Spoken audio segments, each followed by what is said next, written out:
Ah, apertei o botão errado. Agora sim está gravando de verdade. Pronto. O Adib chegou também.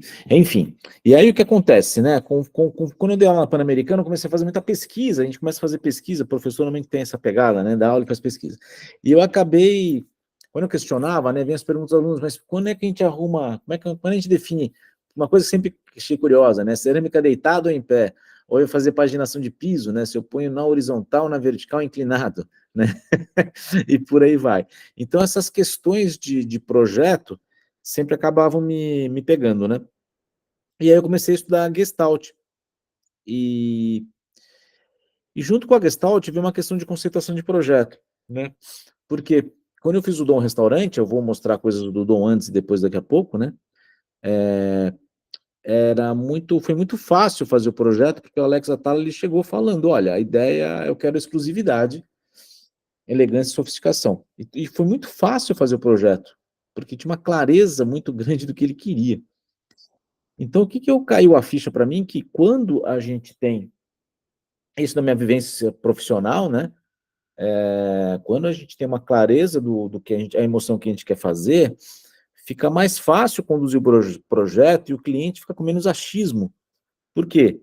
A gente tem essa clareza e a gente argumenta a solução que a gente está dando aquilo, porque aquilo ou não, né? Falando agora, eu lembrei, nossa, no meu começo de carreira era um projeto de uma loja na Lorena, que era projeto do Washington Fiuza, se não me engano, isso, Washington Fiuza, e que era uma discussão que ficou dias perguntando se a gente pintava, que cor pintava o pilar da loja, vermelho, se era brilhante, se era fosco. Mas virou um inferno o negócio, né?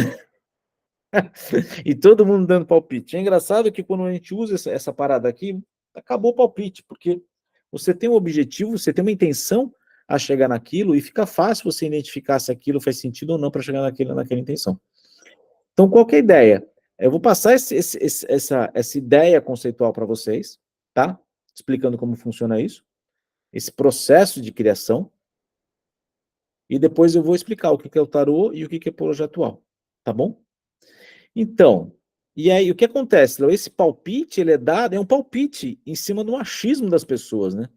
Ah, eu acho que é isso, eu acho que é aquilo, e aí todo mundo fica no mesmo nível para dar palpite, né? A diferença é que como o cliente paga, o palpite dele ele acha que tem mais peso que o seu, né? Então, o que eu fui percebendo aqui na minha trajetória é que quando eu defino através de estética o porquê tá brilhante ou não, ou o porquê tá fosco ou deitado ou em pé, né? Eu explico isso, o cliente ele fica quieto porque ele não tem contra-argumento. Então, é muito louco, né? Porque as pessoas, é isso, as pessoas acham que têm noção, acham que sabem, e esse palpite, esse achismo, vira uma coisa no mercado comum. E aí o que a gente tem que fazer? Tem exatamente mostrar para ele que ele não sabe, né? Então, através dessa metodologia que eu acabei desenvolvendo, eu resolvi isso.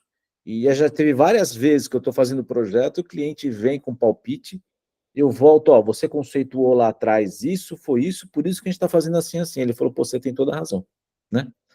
É, é, é isso mesmo. Então, essa pegada, né, de estar fazendo, como eu posso dizer, né, essa, você justifica a sua estética através do argumento de conhecimento teórico, né? É isso. Eu acho que isso falta muito na nossa trajetória, e achei muito engraçado que pós-Milão eu comecei a avaliar o que as pessoas estavam falando que é tendência, e por que as pessoas estavam falando que é tendência, e poucas pessoas elas solidificam a percepção delas em cima de teorias, né, de projeto. É muito curioso isso, né? Então, e eu acho que é histórico isso, né? Por exemplo, eu vi o Paulo Mendes, quando eu faço as vivências design, né? Não sei se todo mundo sabe aqui, eu fiz vivência design em Milão, foi um pouco isso, né? Mas eu fiz Copenhague, em Berlim e São Paulo, né? Toda vez que eu vou, eu estudo antes. Por exemplo, a gente foi na Pinacoteca, eu estudei antes o Paulo Mendes falando sobre o projeto da Pinacoteca. E é curioso que ele não tinha uma clareza do que ele tinha que fazer. Ele estava tateando, porque o programa não era muito claro, o prédio era em ruínas, Então, ele foi tateando e pegando o programa e ajustando. E aí se perde muito tempo nisso. E aí eu percebi que essa, essa validação, né, de teoria conceitual com semiótica, com Gestalt, essas três coisas e a identidade, que no final é uma coisa muito importante, nessas quatro coisas elas definem muito claro um processo de projeto, e com isso tem muita eficiência. Então, vou passar aqui para vocês, vou começar a compartilhar, tá? E alguém quer perguntar uma coisa, quer falar uma coisa, tem uma expectativa? Conta para mim, como é que vocês estão? Tudo tranquilo? Deixa eu ver aqui. Se alguém quiser abrir a câmera, pode abrir. Se alguém quiser falar, pode falar. Enfim. E o Léo odeia a tendência. Então, tendência tende a ser que nem uniforme, Léo. Mas a gente tem que entender o que está por trás da tendência, que eu já falei na aula de Milão, vou falar de novo aqui, né? Isso que é mais importante, tá bom? Ou bem ou mal, né? A moda de roupa faz sentido, né? Acaba criando coisas que a gente vai, né? É muito curioso isso, enfim. Mas vamos lá, deixa eu compartilhar aqui. Pam, pam, pam, pam, pam. Pronto. Deixa eu fazer uma pergunta antes disso. Vocês têm filho adolescente aqui? Deixa eu parar essa apresentação. Só um segundo. Sim, Milena. 16 anos e tal. Então, tem uma coisa que eu estou sacando aqui. Aqui eu moro em Atibaia, pelo menos aqui é o seguinte, a moda é All-Star, aí cada um vai pegar o seu All-Star, que é um pouco diferente. Eu não sei se com adolescente, de uma maneira geral, isso, se eles vão no All-Star e aí muda. Mas tem muito isso, né, que eu vejo assim, que tipo, a moda pegou aqui, foi All-Star, e um vai ter preto, outro branco, solado alto, parará, parará, parará. Então, o que acaba acontecendo é, o pessoal é no All-Star, mas cada um com a sua característica. Rola isso aí também ou não? É muito engraçado, rola, né? Eu te passei com isso na minha juventude. Pois é, né? Então chega, então, ó que louco, tem a moda, mas cada um faz um ajuste no seu jeito. Eu acho que tendência é um pouco isso, né? Quer dizer, a gente vai numa pegada e aí você tem que. Mas eles. Né? Mas tem que ser o seu, né? Essa pegada, né? Enfim, do Léo não tá nem aí, seguiu o pai. Beleza, vamos lá então, deixa eu compartilhar a tela aqui. Deixa eu ver se eu acerto o botão aqui, compartilhando. Isso, beleza. Será que ele vai dar baile em nós hoje de novo ou não? Hahaha. Vamos ver. Aê! Apresentar, mudou? Mudou. Muito bom. Apresentar. Hoje ele não sacaneou a gente, olha lá. Pessoal, no Instagram, estamos ao vivo no Google Meet, é bem mais legal. Ó, a gente conversa, então vem para cá, tá bom? Seguinte, essa ideia do único autêntico original, eu vou pular um pouco isso daqui, tá? Porque não é a proposta, mas vocês já me viram falar um monte de vezes, eu vou continuar repetindo isso até o fim dos tempos. A ideia nossa aqui é voltar com o chefe construtor, né? Eu sempre falo que em 1950, 1960, né, até 70, o arquiteto era o chefe construtor. Nós éramos o bambambam bam, bam no Brasil. Né? Veio a ditadura, arquiteto, maioria comunista, né? Deu na linha, ou então, né, foi morar fora. Foi isso. E aí o que acontece? Virou um engenheiro referência do construtor, e pós-ditadura a gente virou, eu brinco de brinco, né? A gente virou adorno bonito. E aí o que acontece que nós deixamos esse posto. Só que, olha que louco, a nossa sociedade tem como formação nas universidades de arquitetura que é essa função, né? E a gente tem que resgatar isso a forceps, né? A gente tem que conquistar isso porque se faz necessário. Então, o que eu faço aqui é essa alteração desse status quo, né, do ato de projetar com 4 atividades, basicamente, né? Esse protagonismo, valorização do profissional através do marketing, maior produtividade dos profissionais usando sketch layout e excelência no projetar através da conceituação de projetos. Essa é a ideia do que eu faço, tá? E por que eu chamo isso de projeto UAU? Vou explicar isso daqui a pouco, tá bom? Mas, essa é a premissa, tá? Cada espaço construído transmite uma emoção, uma ideia, valores, né? Ou seja, o espaço tem algo intangível nele que a gente não consegue palpar, né? Mas através da composição de símbolos e fórmulas a gente nos causam emoções. Todo mundo concorda com isso ou tem alguém que acha que não? Conta aqui para mim no chat, por favor. Se alguém acha que não, fala que não, para que eu possa ler, e o meu outro aqui não está abrindo o chat, que coisa mais agradável. Enfim, alguém discorda disso? Sim, sim, tá. Beleza. Joia. Então, como nós projetamos, eu tenho que criar um ambiente que eu tenha, que eu sei que vai transmitir emoção, que eu sei que vai transmitir valores, né? Então, e essas emoções são provocadas pelo material que eu coloco lá. Então, é muito maluco, mas eu projeto um monte de coisa que, na verdade, esse monte de coisa é para causar uma sensação, não é pelas coisas, né? Então, forma material. E signo, Léo, mas sim, é forma material, exatamente, forma material. Tá? São 5 elementos, né? Forma, cor, luz, textura e escala, tá? Proporção entre as coisas, tá bom? Eu sempre brinco aqui, por exemplo, né, essa foto aqui, a sensação que causa essa foto. Alguém arrisca? Alguém quer dizer alguma coisa?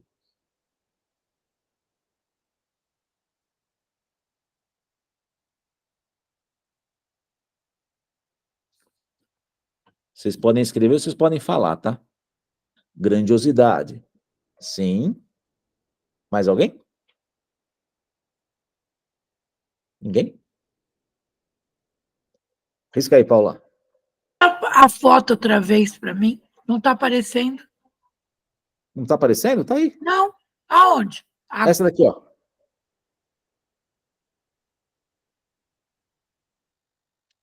A Paula tá perdida, ela não sabe onde ela tá olhando. Infinito, luz e sombra. Tá sem áudio, Paula, você fechou o áudio, né? Estou falando que na tela anterior aparece, aqui nessa Esse é o ambiente, esse é outro. Então, então. Esse Agora eu ambiente. vi, agora deu. Contemplação, infinito. Deu. O que é isso daqui? Isso daqui é a Oca, em São Paulo. É uma fotografia do Nelson Com, né? E a Oca ela foi feita como um museu da aviação. Então, olha que engraçado, ela tem essa contemplação, sinta nas alturas, tá vendo, Milena? Olha só, né? A Ana Paula já sente perigo, porque tem esse cara no guarda-corpo, né? Contemplação, infinito e grandiosidade. Enfim, a grandiosidade, ela se dá por a escala na foto, né? Mas, enfim, o que acontece, né? É a Oca, exatamente. Ou seja, isso nos causa uma emoção, tá? Então, em outras palavras, o que eu gosto de dizer é que nós criamos o intangível, aquilo que não tocamos, usando material palpável, tangível, né? Essa é a ideia. E aqui eu trago esse exemplo, né? Que é isso daqui. Alguém, não sei se já viram isso, mas alguém suspeita o que é isso? O que está contando aqui? A história do quê?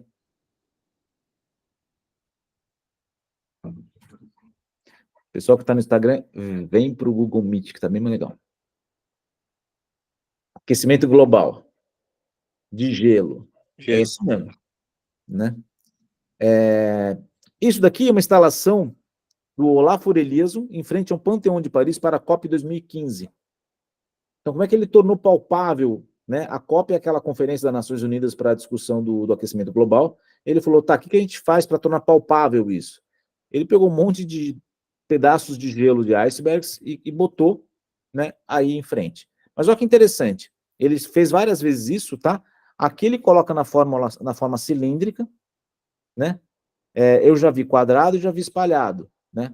A forma cilíndrica, esse círculo, na verdade, cilíndrico, essa forma circular, ela dá uma sensação que está todo mundo no mesmo barco. Estamos todo mundo junto aqui, ele dá uma sensação de união. Então vamos lá, ele usa o símbolo do gelo para derretimento e coloca isso numa forma circular para dar uma sensação de união. Quadrada seria uma outra sensação, e espalhado dá uma outra sensação, não dá essa sensação de união, parece que a coisa está acontecendo, né? Então, a gente tem o signo material, e com isso ele passa a história. Ao longo dos dias, esse troço vai derretendo, tá? Então as pessoas vai tornando viável. Então, e qual que é a ideia disso? Né? Toda vez que a gente vai criar, por que eu falo isso? Né? A gente quer criar uma coisa nova, Projeto é aquele novo que surge para resolver um problema atual, a gente quer que isso se resolva, e a gente precisa de uma ousadia nisso, precisa criar um novo. Mas como é que eu crio esse novo com segurança? Tá? Por isso que eu fiz essa história aqui. Eu vou pular isso daqui, que isso aqui é uma apresentação minha, se alguém quiser saber mais eu falo depois, tá? Não é o caso. Quero chegar nisso daqui, ó. Tá? Qual a mensagem nesses espaços? Né? Essa é a sua busca em cada projeto. Também, Léo, eu sempre dou essa pegada. Né? A gente vai passar em vários ambientes de estar agora, para a gente perceber isso. Qual a sensação que dá esse ambiente?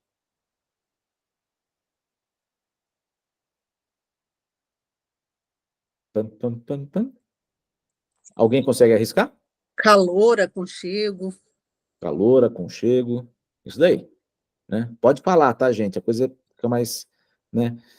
E por que essa sensação de calor e de aconchego? O que a gente vai ver? A gente vai ver que tem a lareira, a gente vai ver que tem essas poltronas suaves, elas são curvas, né? Elas parecem que abraçam o nosso corpo, mas tem uma coisa que vocês, requinte, a Helena trouxe aí, da onde vem esse requinte, né? A gente percebe pelas cadeiras, pela forma da cadeira, pela qualidade e pela composição cromática, que isso tem um requinte, tem um refinamento, né? Pelos materiais, né? Então a gente faz uma leitura disso. E aí, quando a gente vai nesse espaço, também é um espaço social, também é um estar, também tem um sofazão, mas é outra pegada. Qual que é a pegada desse espaço?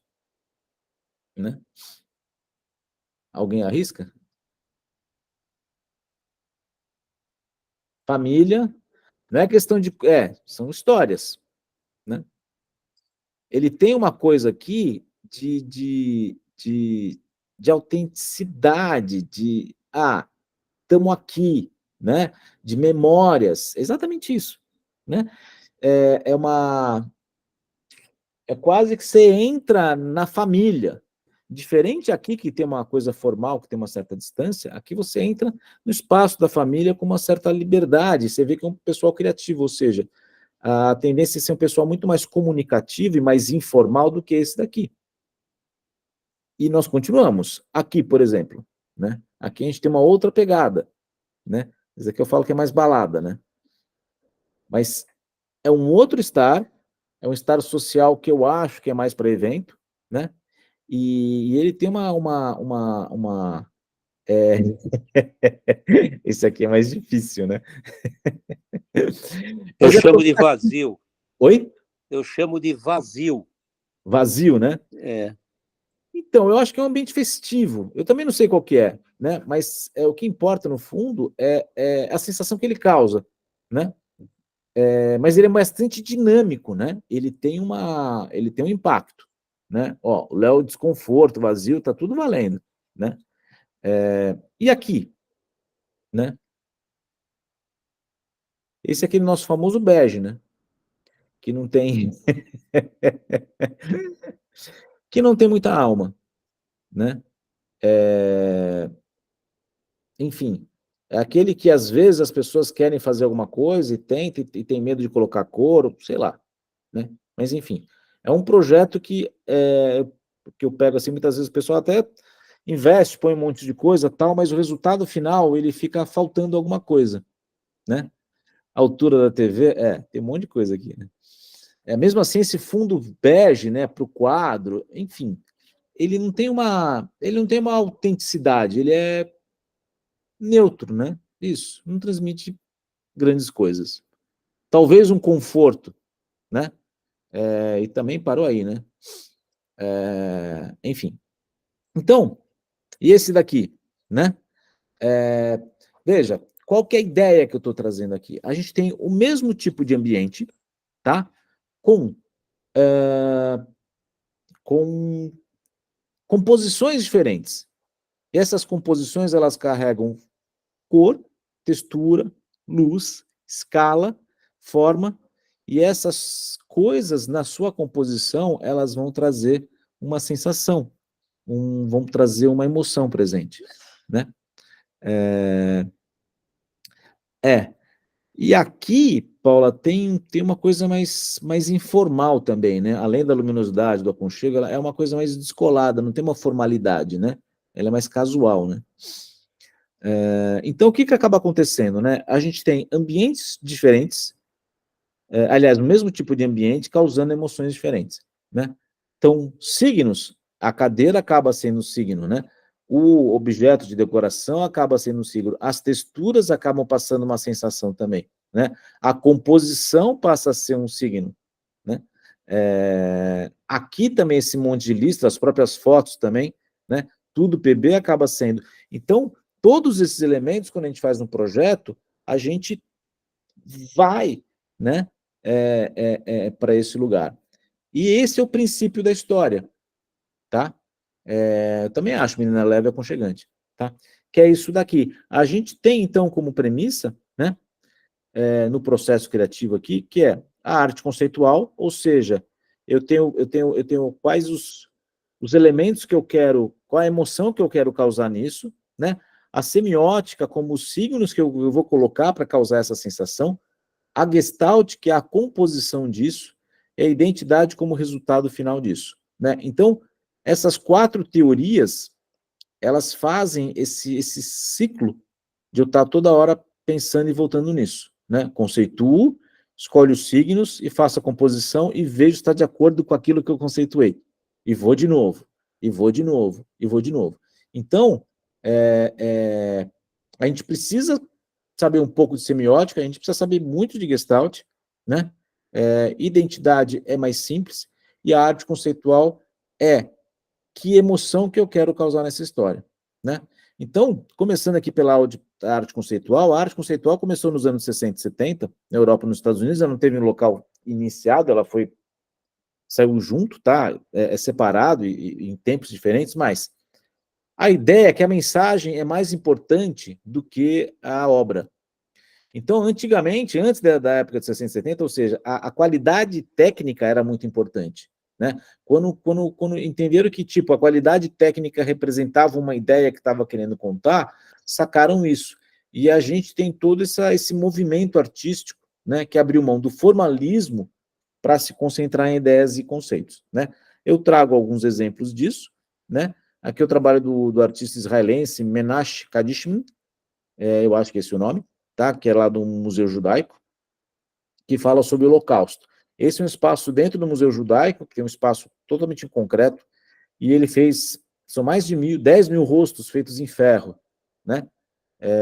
E está falando sobre o Holocausto, sobre o massacre dos judeus. Então, a ideia aqui é exatamente como você estivesse pisando em cima dessas 10 mil pessoas, tá? É impactante, e veja, não tem uma estética bonita, né?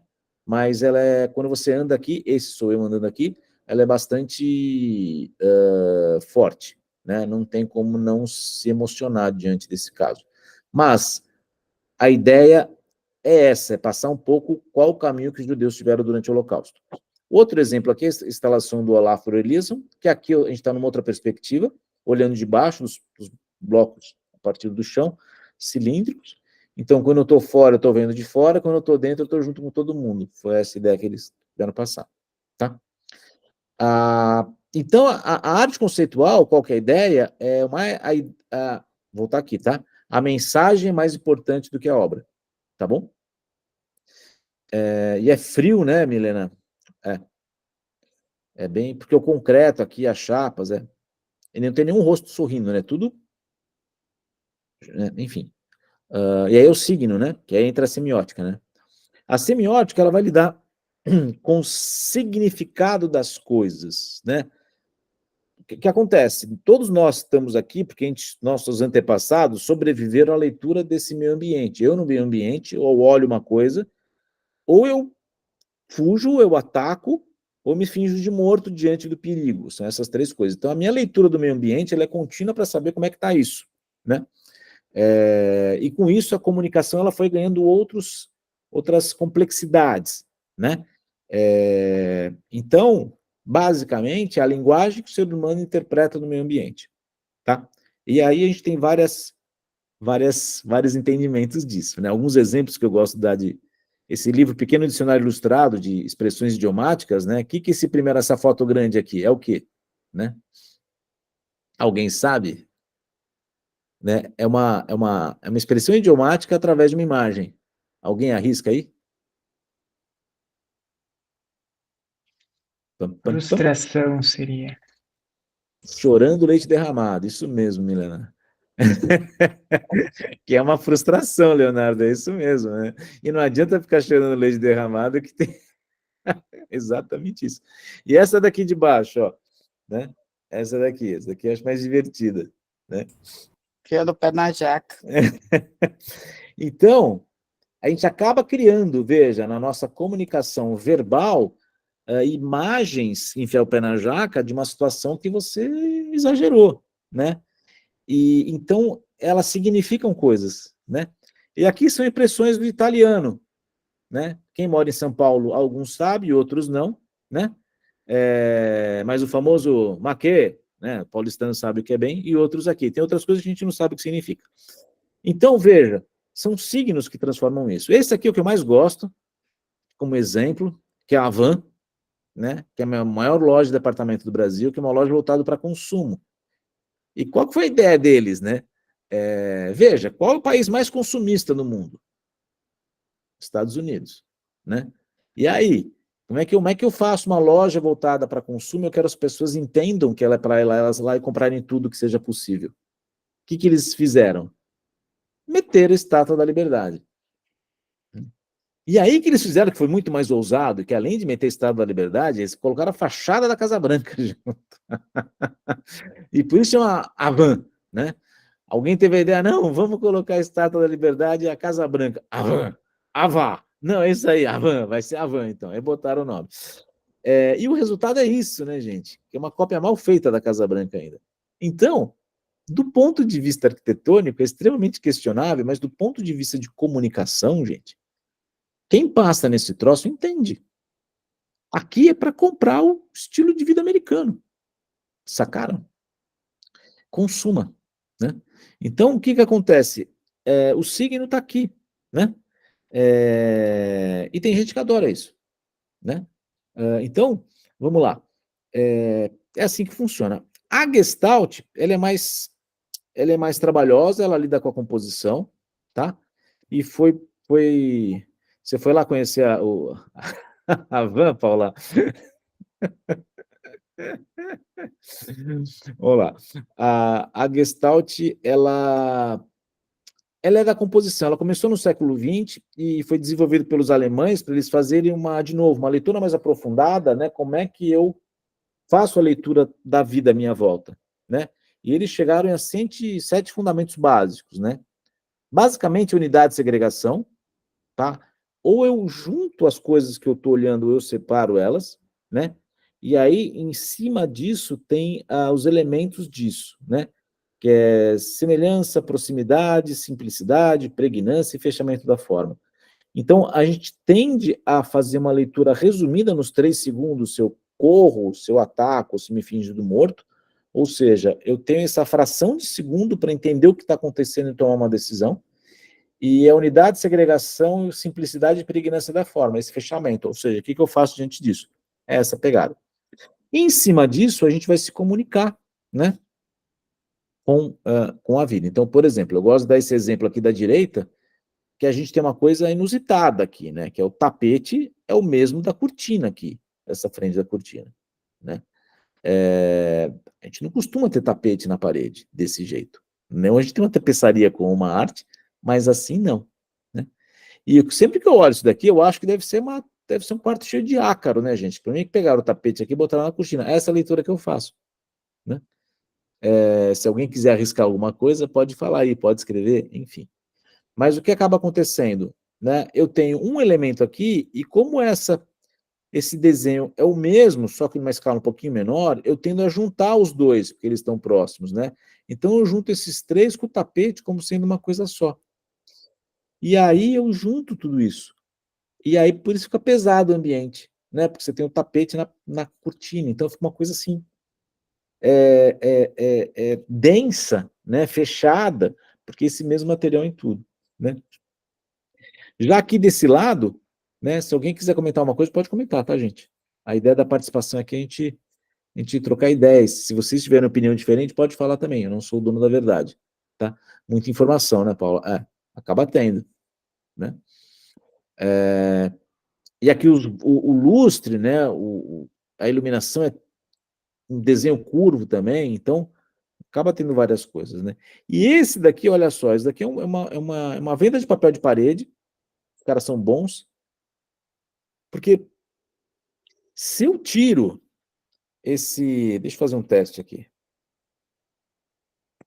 Se eu tiro a cama com essas coisas, o papel de parede fica pesado, ó lá, tá? Mas quando eu coloco esses elementos aqui embaixo, ele não fica tão pesado. Por quê? Porque eu tenho cores, né, que fazem uma paleta cromática que dá uma leveza para esse verde. Eu tenho um elemento circular aqui que dá uma leveza para esse outro elemento circular aqui, e um outro verde, né, para dar um contraste para esse verde crescer mais. E a cama marrom com linhas retas. Então, eu estou colocando elementos curvos, elementos retos, e estou colocando outras cores para quê? Para que o papel de paredes seja valorizado. Tá? Fez um composê com a cama, exatamente. Né? Dando ênfase à parede. Então, eles estão vendendo papel de parede. Eles não estão vendendo a cama. E a gente olha para a foto e fica claro que o papel de parede é a coisa mais importante. Né? Então, o que acontece? Nessa composição, a gente tem o que eu chamo de níveis de unidade. Né? Eu tenho a mesma forma, só cor diferente. Então, eu junto, mas não junto tanto. Quando eu tenho a mesma forma, a mesma cor, eu junto mais. Né? Aqui a escala é menor do que essa, mas a gente não consegue diferenciar isso. Aqui entra as proporções. Esse ambiente tem uma dimensão e aqui esse troço tem outra dimensão. Então, a gente acha que é a mesma coisa. Aqui a gente percebe que não é a mesma coisa, mas ela dá uma composição que suaviza isso. Né? Então, e aí vem, quando eu faço meus projetos, quais são as composições que eu olho para quê? Para contar uma história. Se eu não sei que história eu vou contar, aí começa achismo. Se eu não tenho um conceito claro, botar esse marrom aqui ou não, mas eu não quero dar ênfase para a parede, eu quero dar ênfase para a cama. Que cor que eu coloco aqui para dar ênfase da cama? E se eu nem tenho essa clareza, vira qualquer coisa. E aí começa a entrar o achismo do cliente. Se eu tenho clareza no meu ambiente, que tem que ser assim, assim, assim, assim, e por isso o papel de parede é esse, causa toda essa sensação, então vamos deixar o papel de parede presente. Como é que eu faço para valorizar o papel de parede? Aí eu faço toda uma composição para valorizar o papel de parede, que é o principal elemento, hierarquicamente, para contar essa história que eu estou querendo contar. Né? É isso que está por trás. Por exemplo, né? Olha só, eu adoro esse exemplo, que são duas bancadas cinzas com cinza embaixo e amarelo em cima. São basicamente a mesma coisa, só que elas dão sensações completamente diferentes. Né? Este ambiente aqui tem uma pegada mais urbana, e esse aqui tem uma pegada mais rústica, digamos assim, se é que a gente pode dizer isso. E aí, me ajuda a entender por que esses elementos, um dá essa sensação mais urbana e esse dá mais rústica. Alguém arrisca? Pam, pam, pam. Ninguém quer falar? Tô falando sozinho? Eita ferro.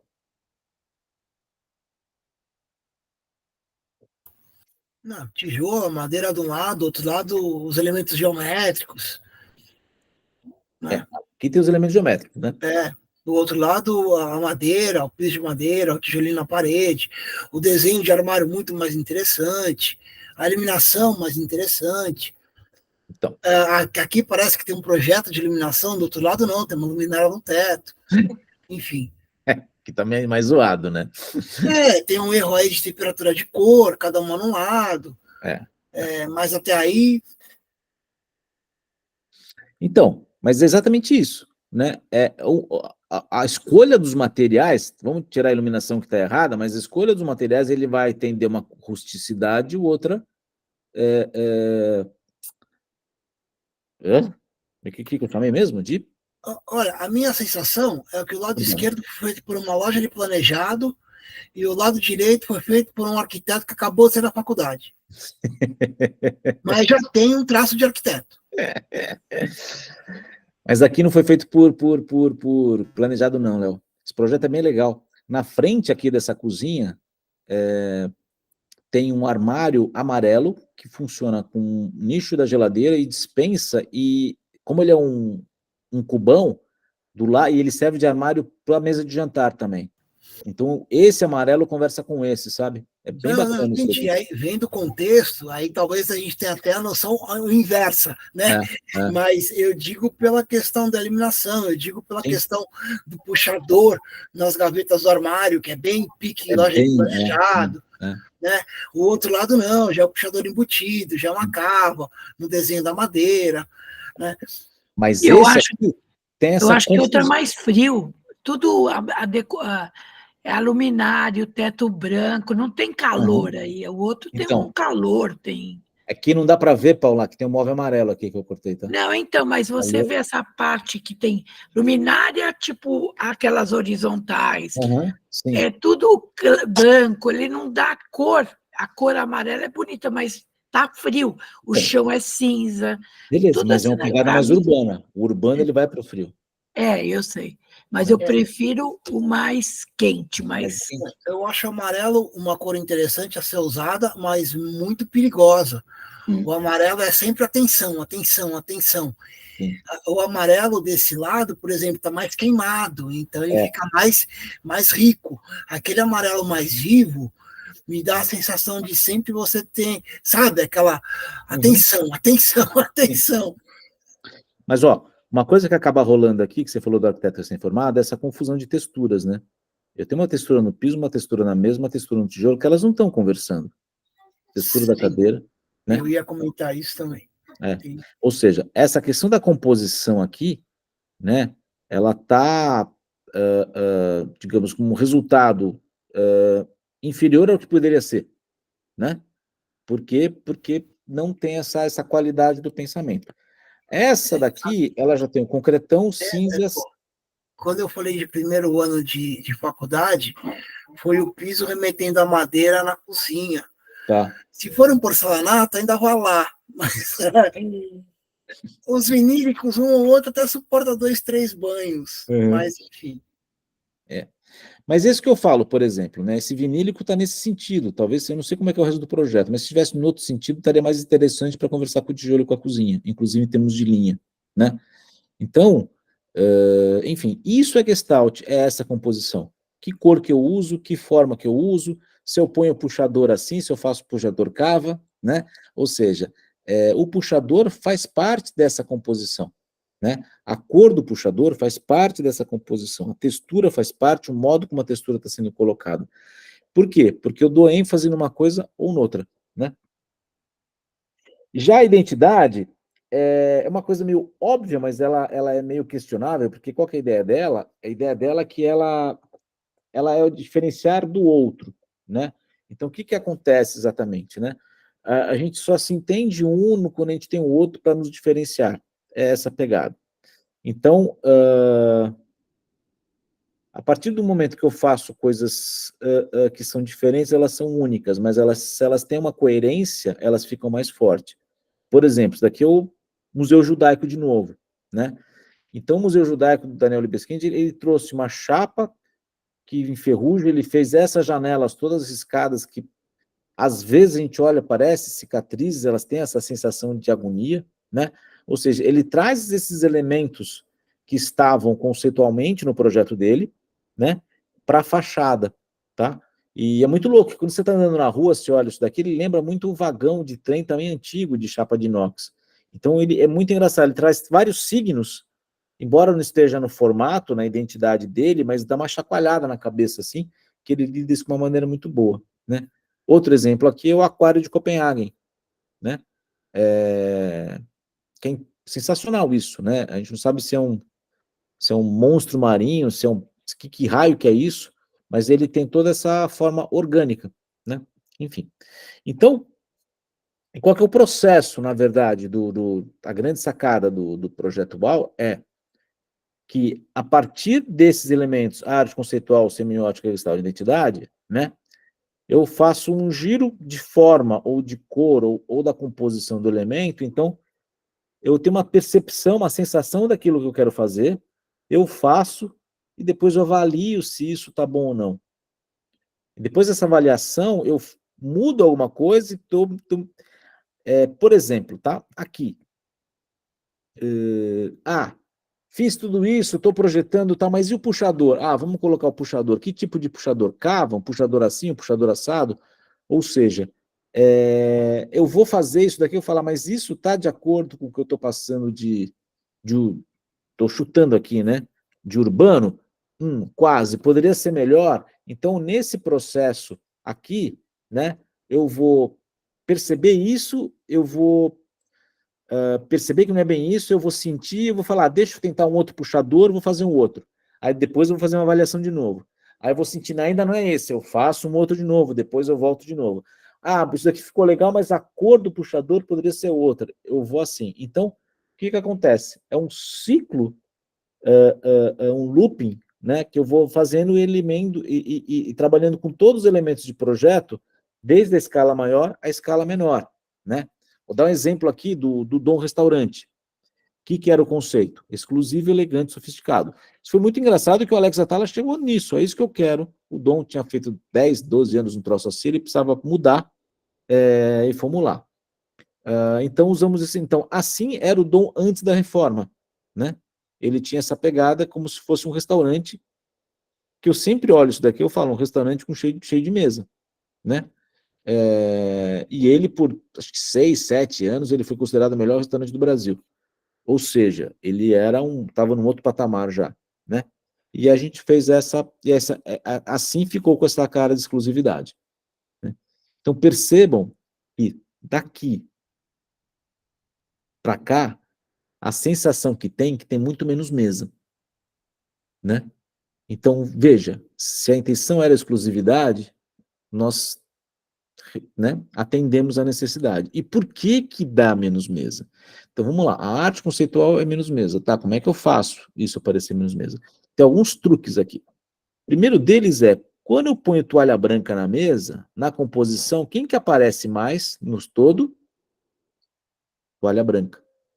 Então, se eu tiro a toalha branca, diminui a intensidade de branco, fica aparecendo só os pratos para comer. Então, a sensação que eu tenho menos gente, tá?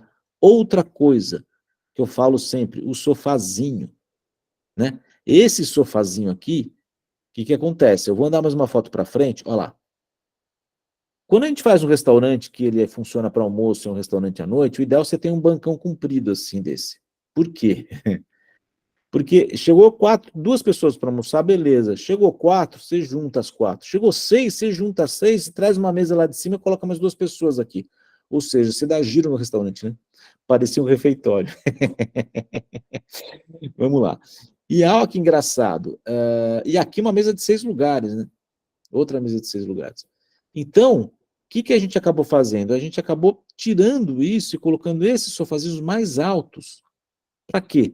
Para a hora que você entra, vou voltar 2 imagens para trás, tá?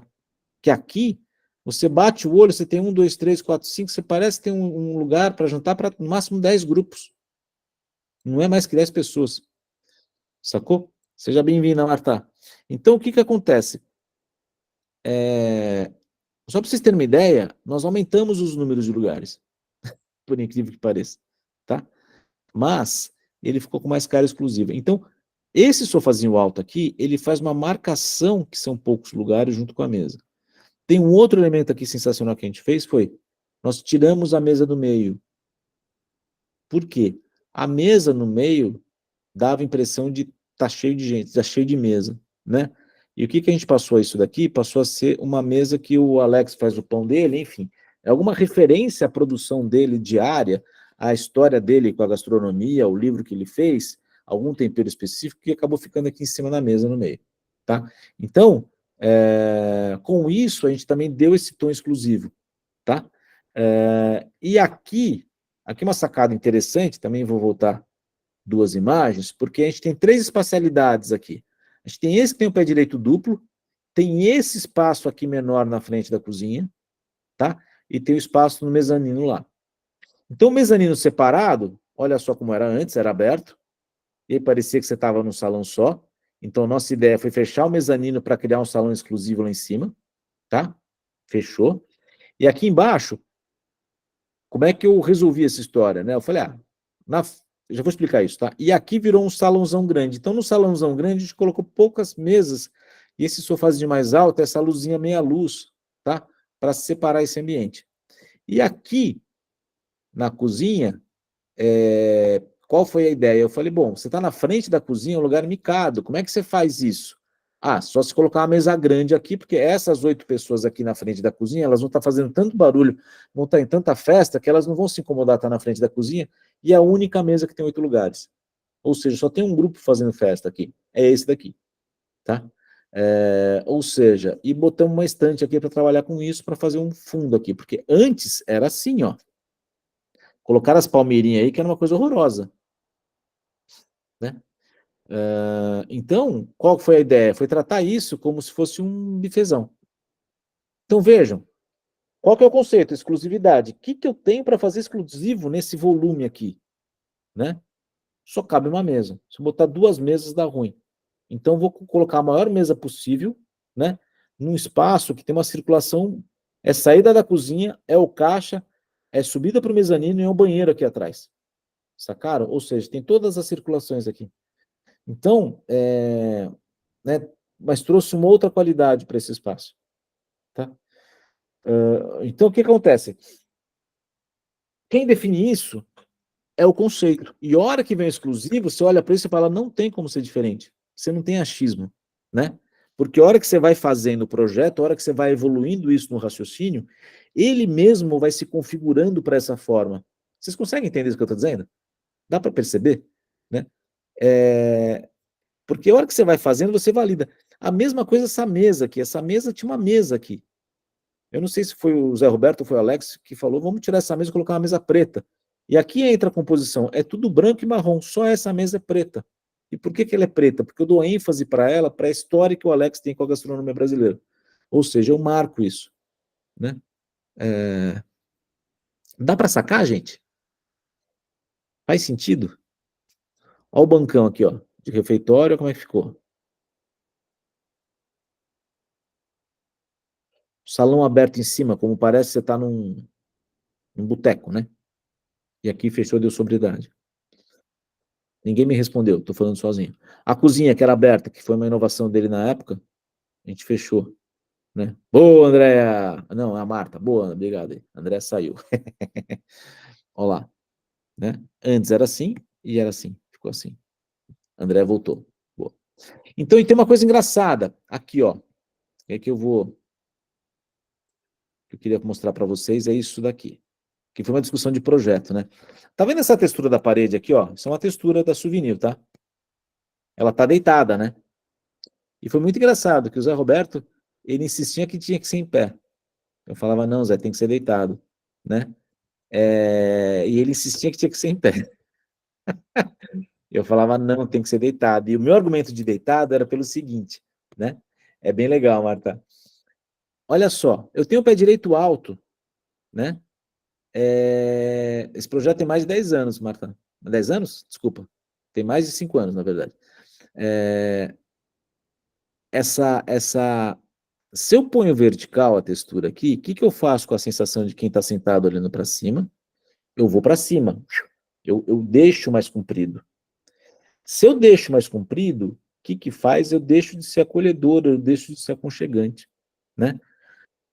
Por quê? Porque eu tenho a linha dos sofás fazendo um ambiente dentro do ambiente do pé direito grande. Né? Eu tenho essa luzinha aqui fazendo um ambiente dentro do ambiente grande do pé direito gigante. Então, se eu ponho uma linha na vertical, eu quebro isso e arrasto isso para cima. E eu já tenho os pilares aqui fazendo isso de uma maneira muito forte. Né? Então, aí eu falei, não, tem que ser deitado. Aí ele fez em pé. Aí quando o cara chegou na metade aqui embaixo, ele falou, putz, está errado. Né? Vamos fazer deitado. Exatamente por causa dessa sensação. Quando eu faço deitado, eu baixo o pé direito e isso ganha um acolhedor, um aconchego, fica muito mais gostoso, né? Muito mais interessante. Ou seja, a composição, né? O conceito lá, que eu tenho, acolhedora nessa história também, né? Ele precisa ser disso. Ele define o movimento da textura, se é deitada ou em pé. Tá? Faz sentido, né? E aumenta Aqui. a perspectiva, né? Oi? E aumenta a perspectiva, assim, né? A profundidade. Dá uma profundidade, exatamente.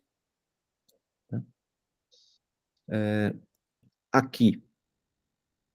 Aqui teve um truque, né, de botar espelho aqui atrás, que você não sabe o tamanho disso, né? Aqui, como ele acabava aqui, o espelho aqui, ele acaba duplicando tudo isso, dá uma confusão, e fica o espaço aqui, fica bem bonito esse espaço aqui. Ficou bem legal. Né? No mezanino tem foto? Não botei aqui não, Paula, mas são mesas. Tem a adega, essas duas adegas ficaram aqui do lado do corredor, tá? E ficou um salão com uma madeira diferente só. Nada do outro mundo. Mas seguiu essa sensação de elegância que tem aqui, né? Tá? Mudando de projeto agora, uma coisa mais de arquitetura, Aquário de Copenhague, tá? Que é o 3XN que fez o projeto. Movimento e imersão em turbilhão. Os aquários normalmente no mundo não são muito bem elaborados, né? Enfim. Mas o que eles trouxeram aqui, né?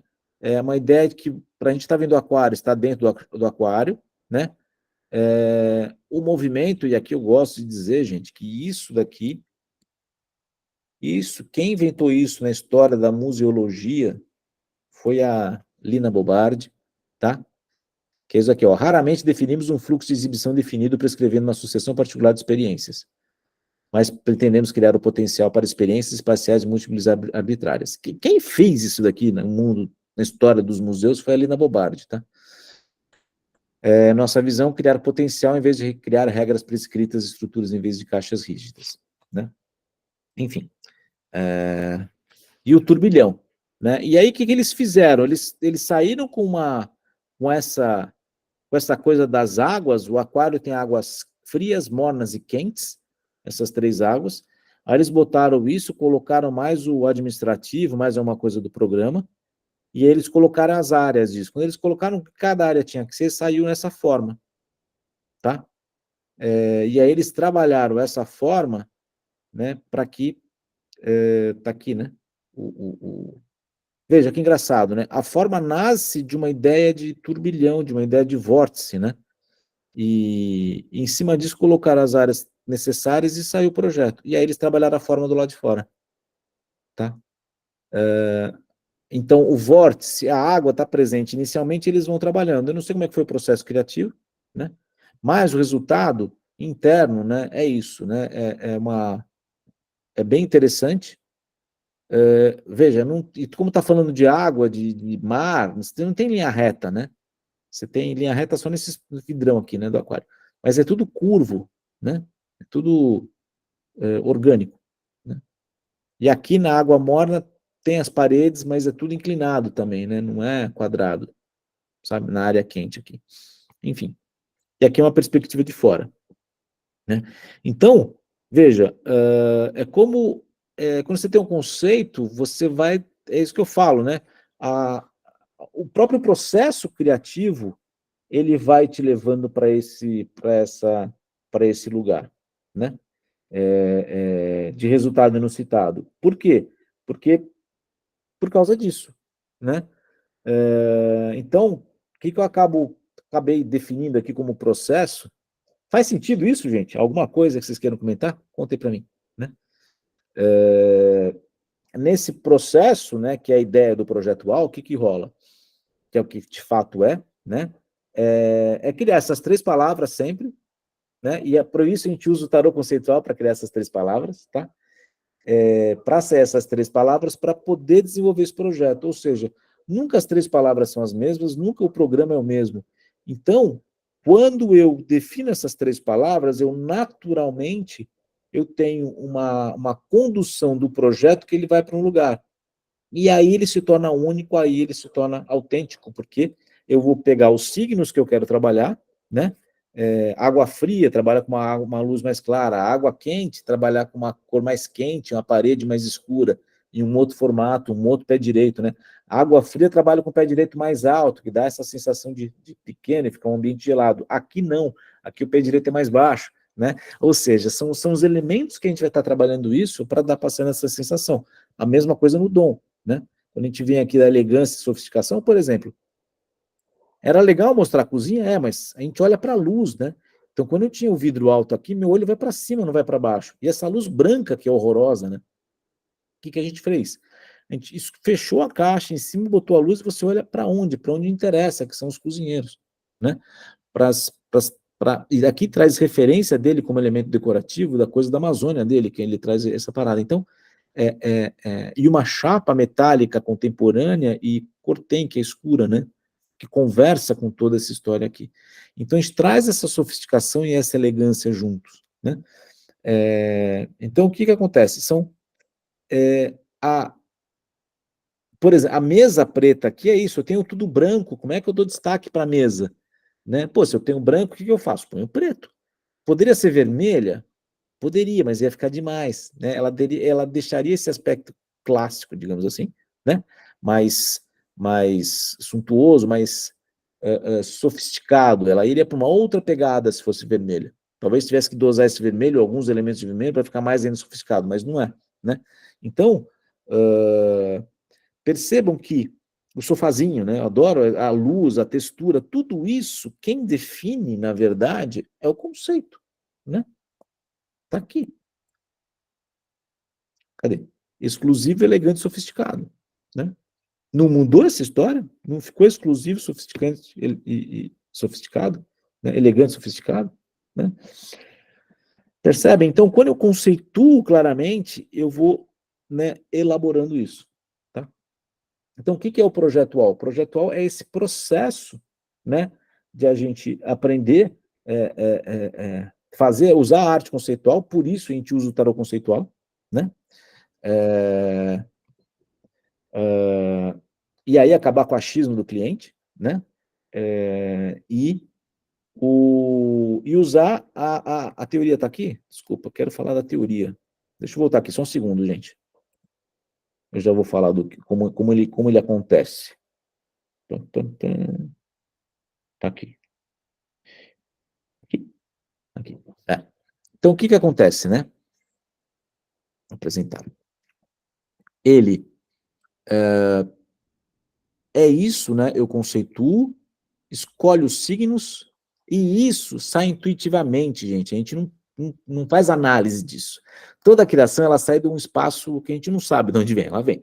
Então, o que eu faço? Eu conceituo. Para conceituar, eu preciso de uma ajudinha, né? Posso fazer intuitivamente? Posso. Mas eu gosto de usar o tarot conceitual, que ele resolve tudo, tá? Mas a semiótica, os signos não, eles vêm intuitivamente, assim como a composição.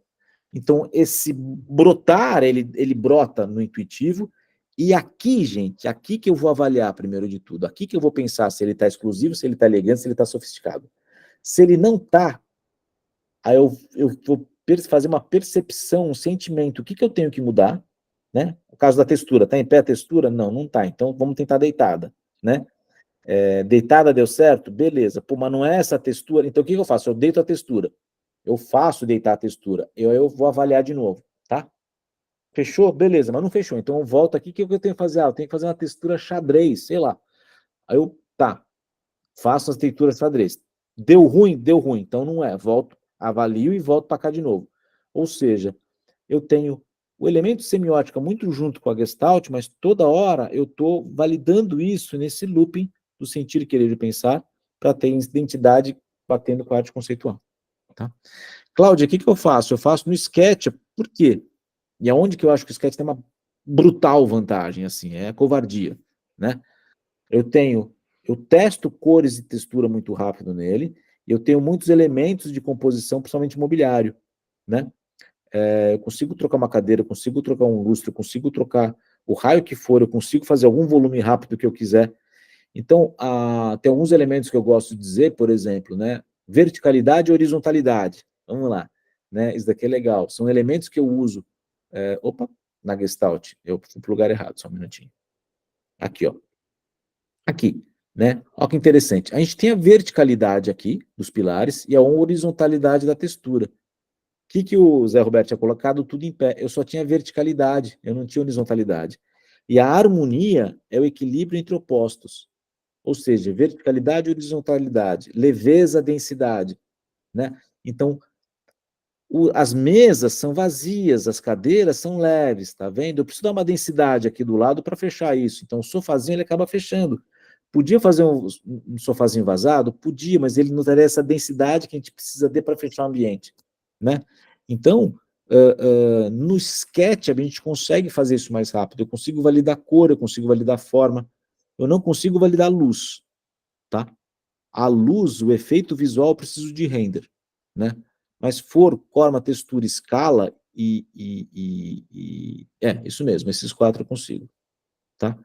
E tem uma coisa que eu falo muito, que é, principalmente interiores, é a escala da textura, tá? Isso faz muita diferença, gente, é bizarro isso. Aqui não tem nenhum exemplo disso, mas é muito presente no interiores, tá? Enfim. E aí o que acontece? Então, o que é a ideia, né? O que eu queria trazer aqui para vocês é esse raciocínio, né, de usar essas 4 teorias para fazer o projeto, tá? Em cima dessas 4 teorias, a gente fazer essa história, né? Por quê? E aí ter esse processo criativo, que aí ele fica muito mais fácil fazer, muito mais gostoso, né? Que é isso. E aí o que acontece? O que eu falo de além da sua imaginação, porque como o conceito é que traz essa clareza, às vezes você nem sabe o que você vai criar, entendeu? Porque o conceito é que acaba trazendo isso, né? Então, Léo, sim,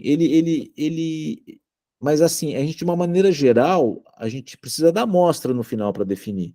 Mas se eu uso amarelo, ou se eu uso azul, se eu uso verde, se eu uso cor clara ou cor escura, aqui a gente define tudo, eu defino tudo aqui, cara. Por exemplo, continuidade, né? Às vezes eu quero dar uma continuidade no ambiente, o que eu faço? Eu posso fazer por cor, por forma, por textura. Esses elementos de composição ou por luz.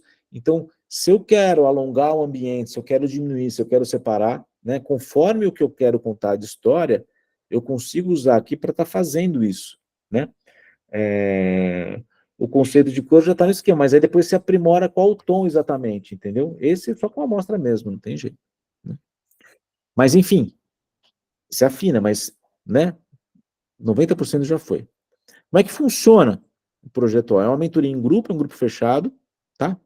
Eu tô com essa parada aqui errada, tá? E deixa eu ir para outro lugar, porque isso aqui tá com informações equivocadas. Eu vou mudar aqui. Alguém quer perguntar uma coisa, quer falar alguma coisa? Conta aqui para mim, gente, por favor. E se vocês tiverem perguntas, como a Cláudia perguntou, né? Pam, pam, pam. Cadê? Achei. Eu queria trazer isso aqui para vocês. Como é que funciona o projeto UAU, né? Aqui está a página, né? Que eu coloquei no grupo. Eu não sei se eu coloquei em todos os grupos, eu vou colocar aqui para vocês. Para quem quiser, rapidão, só um segundo. Pá, aqui o projeto UAU. E aqui o tarot conceitual, já vou colocar os links aqui. Para quem quiser, se quiser ver, já abre aí, já vai vendo, já vai fuçando, enquanto eu explico aqui. Aqui. É um vídeo de eu explicando essa história do projeto UAU, né? Aqui o Beto, o que eu fiz, alguns clientes. Então, qual que é a ideia, né? Aliar a liberdade criativa com resultado prático, ou seja, a gente continua criando, a gente continua fazendo o que a gente mais gosta, né? Mas ele tem uma clareza de processo que é sensacional, gente. Fica muito mais fácil, né, trabalhar. Então, a gente vai ter aula gravada sobre Gestalt, né? E qual que é a ideia? Fazer aula ao vivo. Então, a aula ao vivo, eu vou trazer os elementos de semiótica. A ideia é trazer projeto. A ideia é ser um grupo fechado, pequeno, para quê? Para discutir os projetos. Então, por exemplo, a Paula vai trazer o projeto dela, fala, estou fazendo um projeto assim, qual que é o conceito, o que a gente faz? E aí a gente vai estar trocando, porque esse é o processo criativo, né? Eu entender o conceito, qual o espaço que eu tenho, qual o programa, em cima do briefing e tudo mais, e em cima disso eu tenho que resolver todo o projeto. Então, a ideia é estar trazendo soluções em cima desse conceito, né? Como eu tenho um olhar disso, já faz anos que eu faço isso, eu diria que eu comecei com esse troço em 2017, então quando eu fui para Berlim a primeira vez, isso já estava solidificado, eu pego uma marca diferente, mas na verdade depois do Alex, o Alex foi em 2010, eu acho que foi 2016 mais ou menos, mas 2016, são 7 anos falando disso, então é uma velocidade de percepção muito forte, tá, gente? É um processo voltado à inovação, você não tem como não ser inovador nessa história, né? E é um projeto autêntico e rentável. Por quê? Porque se você tem clareza do seu conceito, a coisa anda. Quando você não tem clareza do seu conceito, você fica tateando. E eu já passei por isso, e quem aí não fica tateando no projeto, que às vezes não sabe o que quer. E você tenta uma coisa, então você não sabe o que você quer, e você vai tentando uma coisa, tentando outra coisa, para identificar essa coisa que você está querendo. Nesse processo aqui não tem isso, né? Porque lá atrás está o conceito, né? Que é o quê? Que é esse ciclo aqui. E é o que eu falo, né? Projeto diferente, gente, não é sinônimo de bom projeto, né? E um monte de gente, vamos fazer uma coisa diferente, né? E acaba fazendo coisas estranhas. A gente sabe, né? Tem um monte de coisa por aí estranha, né? Alguns exemplos que eu trago, né? Museu Judaico de Berlim, olha que interessante. Isso aqui é bem legal, tá, gente? Quando o Daniel Libeskind ele resolveu fazer o museu, era um concurso, ele trouxe duas ideias conceituais: desorientação e história. Desorientação por quê? Na cabeça dele, ele era filho de sobreviventes do Holocausto, ele achava que não tinha como não ter um museu judaico não falar do genocídio, né, dos judeus. Então, ele falava que no campo de concentração, o que existe, na verdade, é uma desorientação humana, em todos os sentidos. Então, o que ele vai fazer? Qual a forma que nos causa agonia, né? A forma que nos causa agonia é triangular, não é redonda, não é quadrada, não é orgânica, é a triangular que causa esse movimento. Então, o que ele faz? Ele faz um desenho todo, como se fosse uma cicatriz até, né? Enfim, essa ideia que não tem uma coisa, né? E aí o que acontece? Essa é a forma do museu, aqui são os elementos que ele trabalha dentro do museu, né? Aqui uma composição que ele faz sem cor, acromática, né? E essa identidade que ele traz. Percebe que em todo momento ele está trazendo esses desenhos obtusos para dar essa sensação, né? Então, assim, é único e autêntico, e ele consegue contar em toda a história disso, porque o símbolo que ele usa, a composição que ele faz, é para dar essa identidade, né? Lina Bobardi, a casa da Lina Bobardi, né? Que, enfim, ousadia encontra arte. Não sei se você sabe, a Lina Bobardi, a casa no Morumbi, ela foi para lá, não tinha quase nada, e qual que era a ideia dela, né? Com uma casa afastada, a ideia é juntar as pessoas para passar a tarde lá. Então, ela tem na época, extremamente ousada, ela foi premiada em um monte de lugares com arquitetura moderna, né? Por quê? Ela basicamente não tem pilar, ela tem esses 3 pilarzinhos aqui, ó, né? Ela tem essa laje inclinada, ela tem essa leveza visual, é um espaço de encontro de pessoas e também de arte, ou seja, como se fosse uma exposição de objetos, né? Para essa discussão da arte. Então, ela criou um meio ambiente residencial que ela recebesse as pessoas e pudesse conversar com essas pessoas sobre arte, né? Ô Beto, eu queria fazer uma observação. Na hora que você mostrou aquelas formas triangulares lá do Museu do Holocausto, foi? Isso. É um museu judaico, né? Isso. Então, você já ouviu falar numas formas que chama Boba e Kiki? Você já ouviu falar isso? Não? Não. Então, Boba? Boba e Kiki. Tá. Quem ouviu falar e quem me falou sobre isso foi o meu marido, que ele fez uns cursos na Soap, que é empresa de design gráfico. Então, isso aí é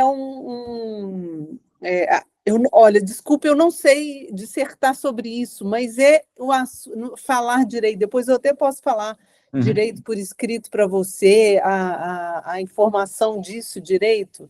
Mas é assim, essa Soap é uma empresa de design gráfico, então eles tratam de formas, principalmente formas. E aí eles fizeram tipo uma pesquisa mostrando imagens arredondadas e imagens em forma de triângulo.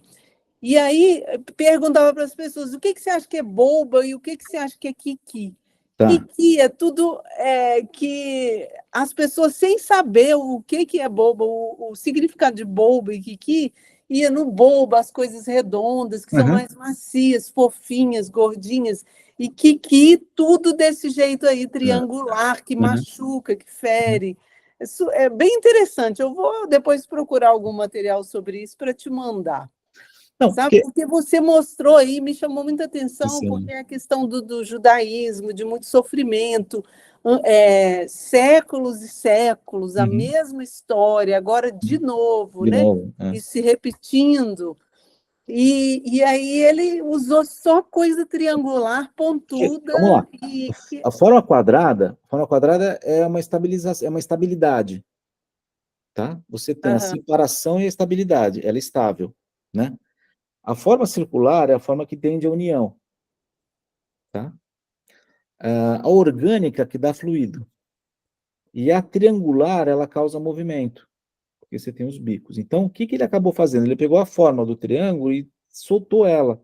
E sempre quando você trabalha com essas angulações, deixa eu voltar aqui, eu quis parar um pouco para ver, tá? Porque eu não estava te vendo. Deixa eu voltar lá. Então, porque quando ele volta nesses cantos obtusos, eles dão uma angústia, né? E na verdade, a gente for ver, é K e I, né? E o bulbo é tudo redondo mesmo. Então, isso, de certa maneira, veja, quando eu falo que a gente está... Opa, era aqui, né? Só um minutinho, abriu errado. Opa. E aí, se você vê esses desenhos em quadrinhos, porque nesse material eles usam isso como exemplo. Por exemplo, se você pegar a Malévola, aquela mulher, né, lá do desenho, e se pegar outros personagens que são legais, os legais são todos redondos, é boba, eles são todos bobas. E os mais, assim, rebeldes e complexos, mais kiki, entendeu? É bem interessante. Porque isso é a forma, né? É a leitura que a gente faz da forma. E isso é inconsciente. É inconsciente por quê? Porque os nossos ancestrais, né? Lá de trás, enfim, situações que a gente levou para isso. Mas quem não foi no Museu Judaico, eu acho que é obrigatório ir, tá, gente? Dá um jeito, vai lá visitar esse troço, porque eu fui 4 vezes, as 4 vezes, 4? 5. As 5 vezes me emocionei, é bizarro. Não tem como. Bom, e aqui o dom, né? Exclusividade, elegância e sofisticação, né? Que eu falei aqui. Então, qual que é a ideia, né, do projeto? É um modelo de mentoria, né? De 4 meses no grupo fechado, tá? Apoio direto comigo. São aulas quinzenais, com atendimento de todos os alunos. Então, você vai estar fazendo o projeto, você vai trazer, a gente vai estar conversando, né? E trazendo essa ideia de arte conceitual, semiótica, gestalt e identidade, né? Com esse estudo e esse ciclo de criação. Ou seja, passa a ser um pensar diferente em projeto, é uma criação num outro jeito, né? Então, é essa pegada, tá? Eu não vejo ninguém falando isso, eu não vejo ninguém fazendo isso, na boa. Eu estudei sobre o Milão agora, tendências, eu não vejo ninguém chegando nessa profundidade, tá, gente? Então, eu usei definir que o melhor curso de criação do projeto no Brasil, mesmo porque não conheço nenhum outro, e se tiver, eu preciso conhecer para ver se é melhor que o meu. Porque funciona esse troço, é uma outra qualidade de resultado, tá? Então, o que tem aqui, né? Vai ter o projetual, vai ter o tarô conceitual, que eu vou explicar agora, tá? Esse diário do Beto em Milão, que são o meu diário que eu tive lá em Milão, das coisas que eu vi lá, né? Mais Beto na Itália, que eu acabei passando por Firenze e Roma e acabei vendo algumas coisas lá, que é avaliação conceitual, exatamente isso. Eu fui em loja, enfim, falei de um monte de coisa lá que eu estava andando, fui sair gravando, tá? Esse é o valor, tá? O compre aqui, tá aqui, vocês vão clicar aqui, vocês vão cair no WhatsApp, quer mandar uma mensagem para mim mesmo, e eu vou conversar com vocês para a gente ver se você entendeu direitinho. Tá bom? Então, é um curso padrão mentoria, ele não é um curso, não é uma mentoria, eu vou estar com você para você entender, mudar essa cabeça de criação, tá? É uma metodologia de criação, tá? Ou seja, são esses pilares aqui, e entender como eles funcionam, né? São encontros quinzenais, tá? A ideia é fazer na quinta-feira, mas estou aberto a conversar também e alterar, tá bom? Por isso que a ideia é conversar comigo aqui. Se alguém tiver uma dúvida, pode falar aqui, né? Se não pode falar comigo no particular, não tem problema nenhum, tá bom? E como é que funciona essa história desse ciclo, essa questão da criação, né? Por que que eu coloquei o tarô conceitual aqui, como início? Porque o tarô conceitual é o que eu uso para conceituação de projeto. O que é isso? Isso foi uma metodologia que eu criei. Deixa eu explicar para vocês aqui primeiro.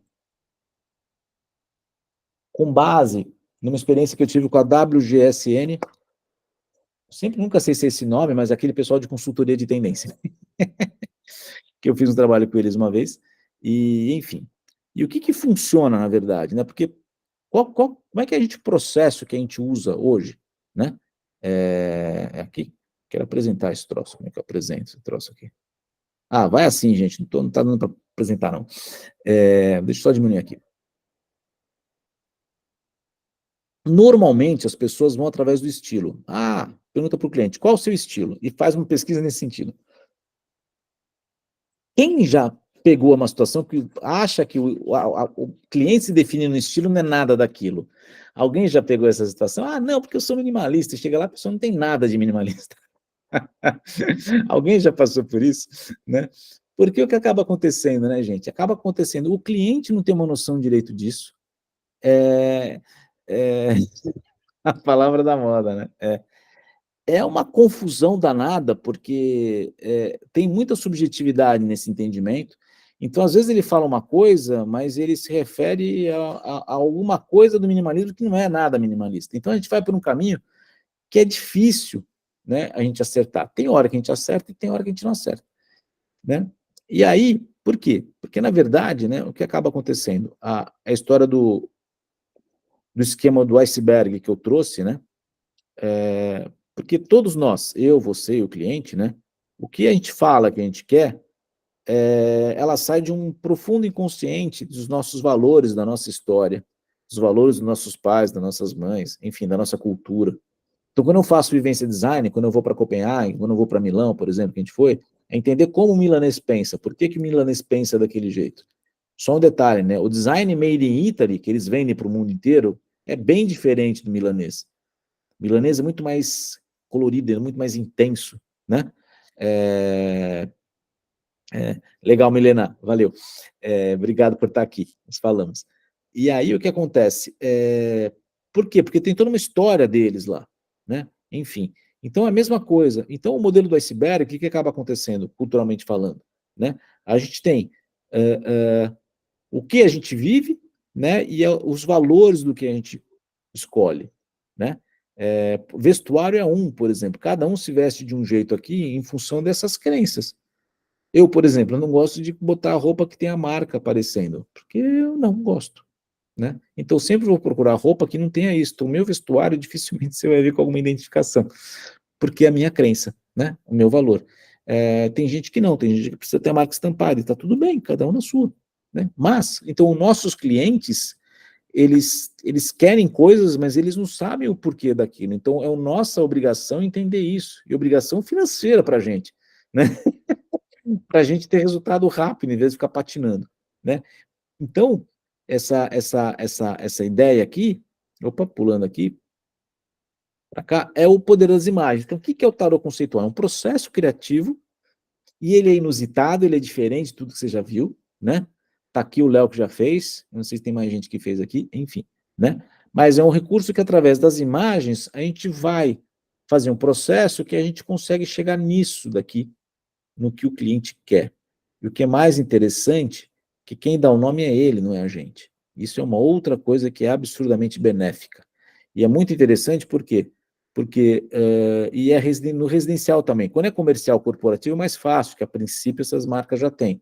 Se elas não têm, a gente aplica também, tá? Mas no residencial é muito difícil isso, né? Então, através das imagens, a gente vai arrancar essas palavras deles, tá? E com isso criar nossas 3 palavras conceituais.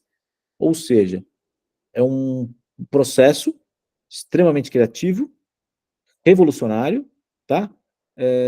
O cliente vai se encantar, ele vai se apaixonar ainda mais por você, porque você vai falar, você vai descobrir coisas sobre ele que nem ele sabia. Por isso que descubra os verdadeiros desejos ocultos do seu cliente, que é exatamente isso. Você vai descobrir valores que nem ele sabia, eles têm noção disso, tá? E te agradecem por isso, né? Porque quando o pessoal vai para a estética assim, a nossa cultura é pobre em estética, as pessoas não sabem, são ignorantes. Então, quando a gente traz isso e consegue transformar isso em palavras, elas se sentem calmas e passam a ter uma gratidão com você que é infinita, né? E o achismo, o palpite, vai dando cada vez menos espaço, porque você alcançou um lugar nela que ninguém alcançou, e muda a relação, né? Então, aqui. Então, através dessas imagens, tem um conjunto de imagens que a gente faz isso, tá?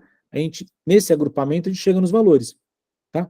E aí vai ter o autêntico, né? Vai ter o que eu chamo de o elegante, vai ter a acolhedora, vai ter a descolada, ou seja, conforme esse processo, a gente vai ter 3 palavras para fazer o quê? Para sair no conceito para fazer o projeto. Então, qual que é a ideia aqui? Né? Eu estou ofertando aqui também, né?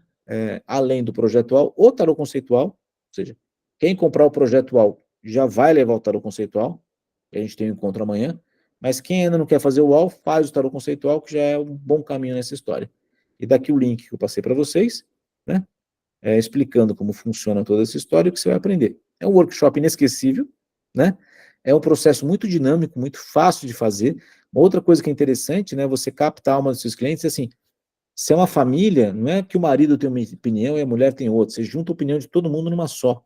Isso é transformador também, né? Porque você consegue pegar os dois e colocar num objetivo comum, né? E aí muda essa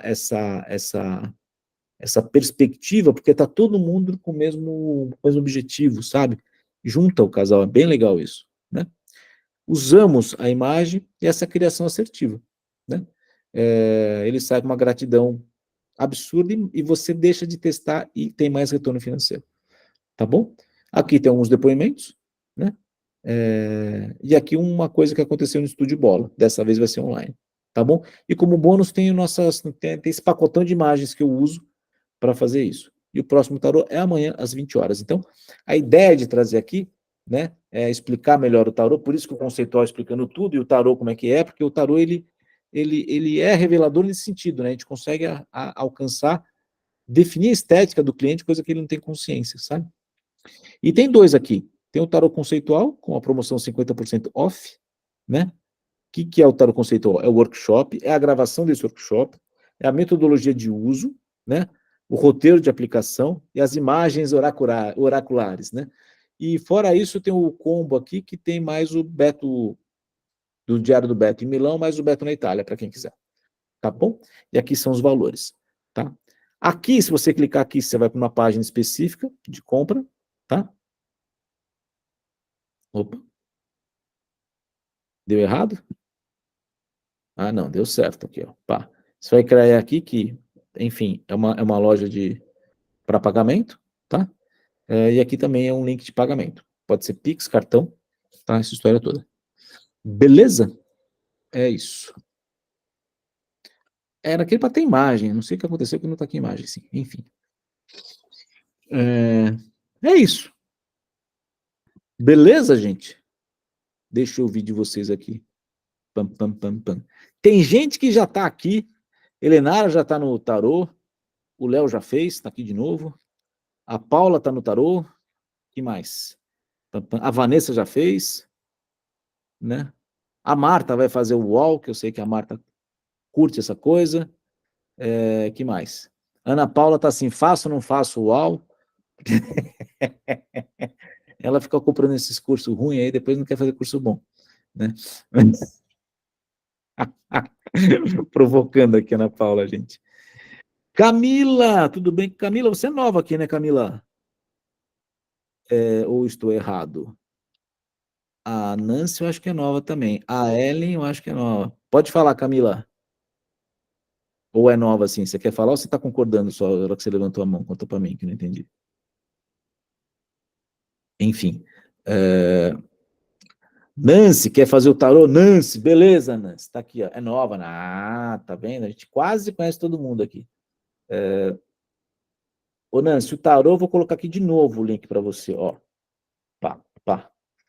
Vai que né? Tá aqui embaixo. Desce, tá aí.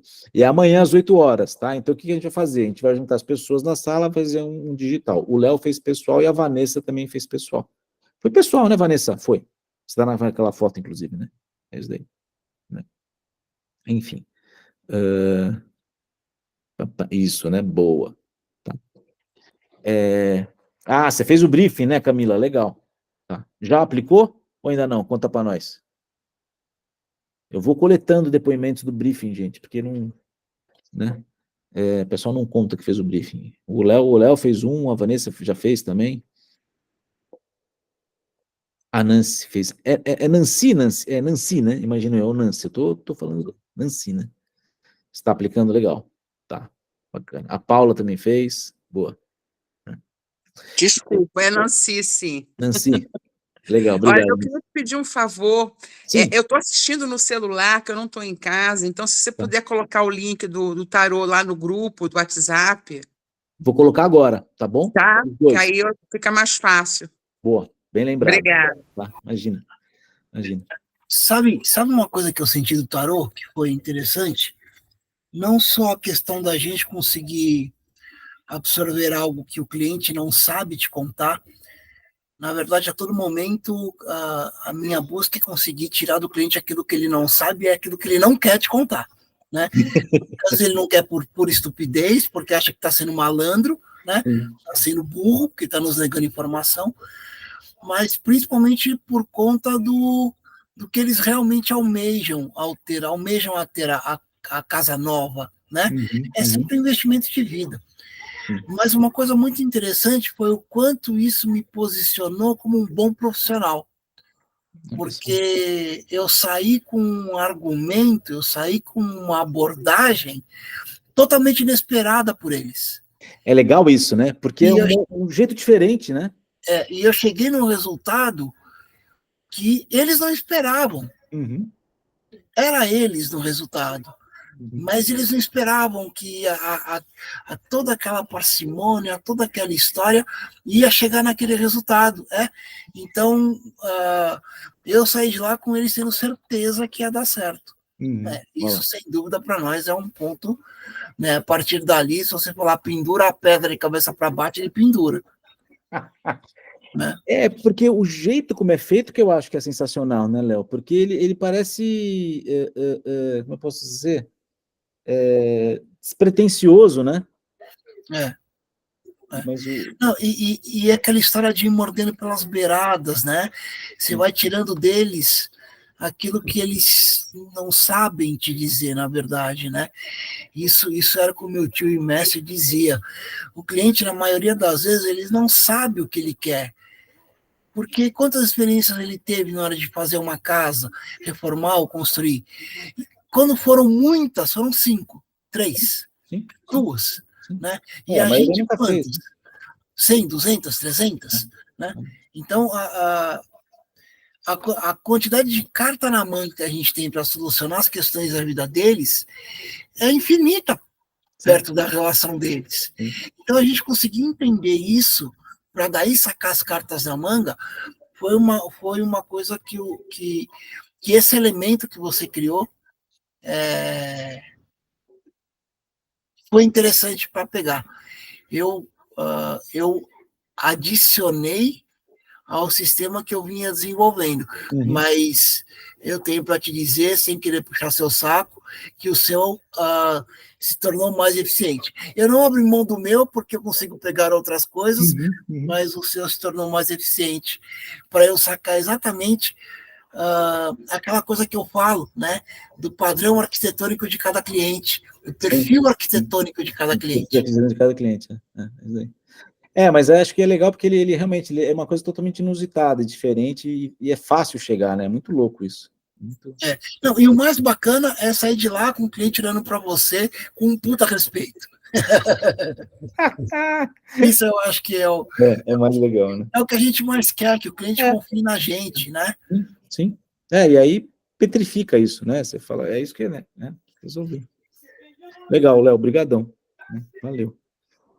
Deixa eu ver uma coisa aqui. A Camila está usando no escritório. Legal, muito bom projeto, né? Então, Camila, Ó, segue o Léo aí, ó, os conselhos do mestre Léo. Vem fazer o tarô. Pessoal, 21h34, faz 1h30 que eu estou falando aqui, tudo bem com vocês? Alguém quer falar mais uma coisa? Não? Vamos lá. Marta, fala comigo depois, beleza? Camila vai seguir, bacana. Então, vou fazer o seguinte, eu vou colocar os links lá nos grupos, tá bom? Quem for fazer o tarô amanhã, estamos juntos às 8 horas, tá? Vou pedir para vocês não se atrasarem. Se atrasar, fala, pelo amor de Deus, comigo, tá bom? Quem comprou o tarô da outra vez vai poder participar também. Então, o Léo, a Vanessa, que fizeram, estão convidados a fazer, tá? Que é legal.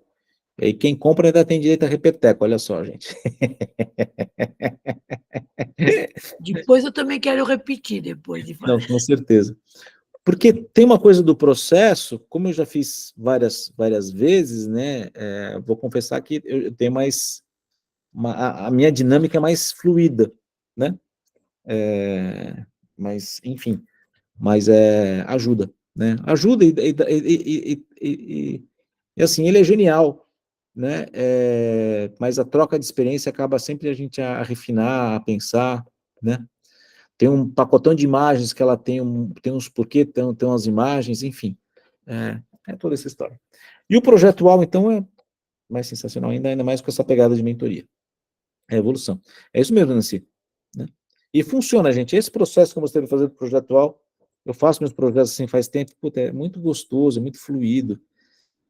Se cria com mais prazer, é muito engraçado, porque não tem dúvida não, na criação, né? A criação, ela é direcionada pela necessidade das pessoas, isso que é lindo também, sabe? É bem legal.